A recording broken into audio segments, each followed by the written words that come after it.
We need unity, not just as a slogan, not just as something that sounds good when we say it. We need unity in our hearts, in our homes, in our communities, in the way we think and the way we live. Because unity is strength, not just physical strength, not just numbers, but spiritual strength, mental strength, emotional strength. They've always said, united we stand and divided we fall. And if you really sit with that, you realize it's not just a quote, it's a law. When we are divided against each other, we weaken ourselves from the inside out. When we fight one another, we lose focus on what truly matters. When we let anger and envy control us, we slowly disconnect from our higher selves. But let me say this clearly and with love. None of us were born divided. None of us were born hating each other. None of us came into this world choosing greed, jealousy, or destruction.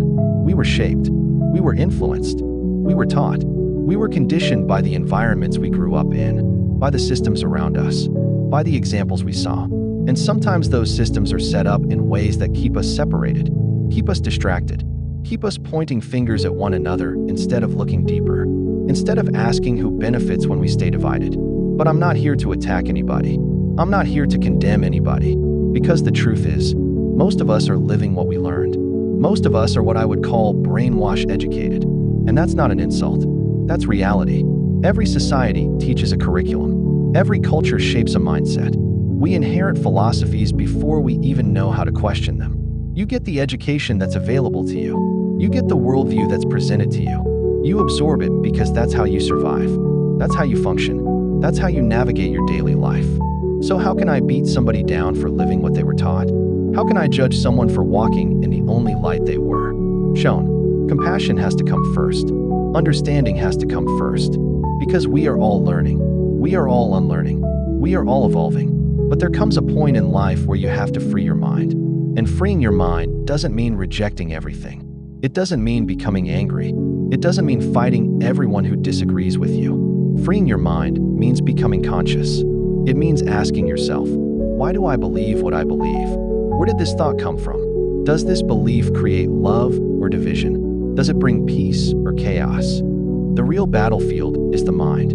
Because if someone controls how you think, they influence how you feel. If they influence how you feel, they influence how you act. And if they influence how you act, they influence the future. So mental liberation is powerful, but it has to be rooted in love. Because if you try to free your mind through hate, you're still chained. If you try to wake up through anger alone, you're still reacting. True freedom is calm. Remember the youth. They don't just learn from what we say, they learn from how we live. If they grow up seeing division, they normalize division. So what are we planting? Envy and pride? Or patience, discipline, and love?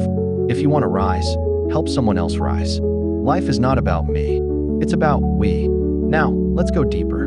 You have to find God for yourself. Spirituality isn't about control or fear, it's about awakening. God is living in you.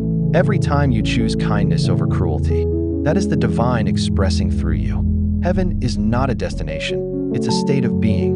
And hell? Hell is the envy that eats you alive. It's the moment you disconnect from your true self.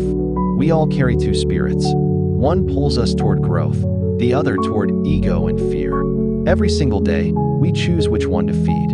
Listen, you are not powerless. You are not trapped. Choice is your weapon. Accountability is your strength. When you say, I am responsible, you take your power back from the world. This is where love becomes more than a feeling. It becomes discipline. It becomes integrity when nobody is watching. It's the courage to build up instead of tear down. When you free your mind, you stop reacting to every provocation. You pause. You breathe. You respond. That is maturity. That is the walk of a lion. I am still learning. I am still growing. I fall short. But every day, I try to choose love a little more than I did yesterday. We don't need perfection. We need progress. If we want a better future, we have to model it right now. Energy is contagious. Fear spreads, but so does courage. Hate spreads, but so does love. There is a light in you that no system can erase. Freeing your mind is realizing you don't have to repeat the patterns you inherited. Healing starts with you. Imagine if we stopped glorifying destruction and started glorifying growth. Be mindful of your words. They are seeds. Choose wisely. Choose love when it's inconvenient. Choose unity when division is trending. Remember who you truly are. Protect the heaven within. Free the mind. Strengthen the spirit. Walk in love. And that choice is yours.